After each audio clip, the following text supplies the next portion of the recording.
Putusan Mahkamah Konstitusi yang mengabulkan sebagian gugatan seorang mahasiswa bernama Almas Zaki Biru sontak memicu pro dan kontra. Dalam putusannya, MK tetap menggunakan batas usia Capres-Cawapres 40 tahun, kecuali sudah berpengalaman sebagai kepala daerah. Putusan ini memberi jalan khusus bagi kepala daerah yang berusia di bawah 40 tahun untuk maju dalam Pilpres. Sejumlah tokoh bangsa menyayangkan putusan MK, namun ada juga yang mendukung putusan tersebut. Bakal calon Presiden Koalisi Perubahan untuk Persatuan Anies Baswedan menyatakan menghormati putusan MK. Harus kita hormati, kita hargai, dan itu bersifat mengikat. Jadi keputusan itu kita hormati, kita hargai, dan bagi kami fokusnya adalah untuk mendaftar pada tanggal 19 besok. Kritik keras disampaikan oleh PDI Perjuangan. Mereka menyayangkan putusan MK dan menyatakan putusan MK saat ini belum efektif. Yang telah diputuskan oleh Mahkamah Konstitusi akan efektif, final dan binding apabila sudah dijabarkan di dalam Undang-Undang Pemilu Presiden dan Wakil Presiden. Sedangkan Presiden Republik Indonesia Joko Widodo enggan berkomentar banyak atas putusan MK. Mengenai putusan MK, silahkan ditanyakan ke Mahkamah Konstitusi. Jangan saya yang berkomentar. Silahkan juga pakar hukum yang menilainya. Saya tidak ingin memberikan pendapat atas putusan MK, nanti bisa disalah mengerti seolah-olah saya mencampuri kewenangan yudikatif. Adapun Partai Gerindra menyatakan putusan MK itu membuka jalan bagi Gibran dan kepala daerah muda lainnya untuk maju dalam Pilpres.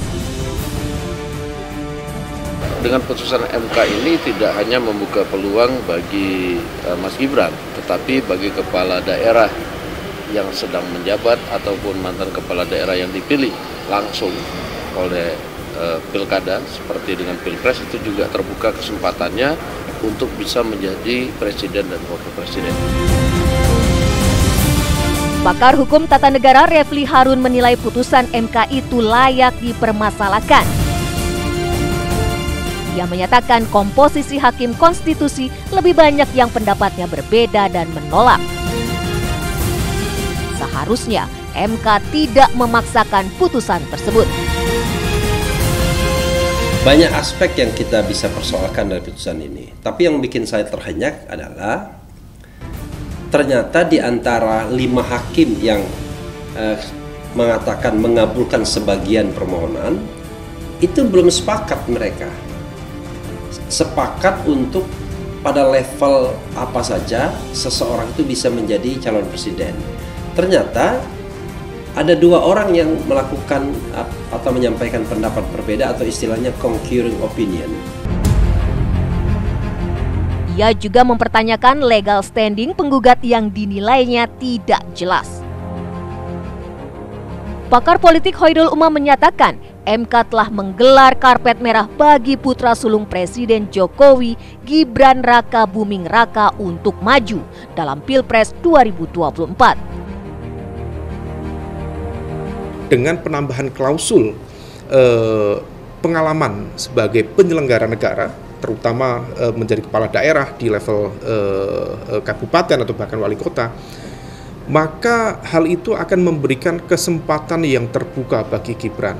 Dan itu adalah sebuah karpet merah yang digelar oleh MK, dan itu menegaskan tudingan dari sejumlah kalangan masyarakat sipil bahwa MK seolah sudah bertransformasi dari Mahkamah Konstitusi menjadi Mahkamah Keluarga.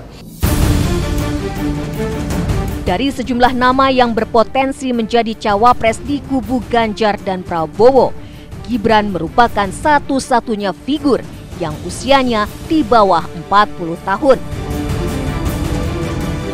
Dengan putusan MK tersebut, wali kota Solo itu bisa melenggang dalam Pilpres 2024. Meski Presiden Jokowi menyatakan tidak campur tangan atas putusan MK, Umar menilai putusan MK akan berdampak pada kredibilitas pemerintah. Putusan itu sekaligus akan menjadi catatan sejarah bagi Jokowi.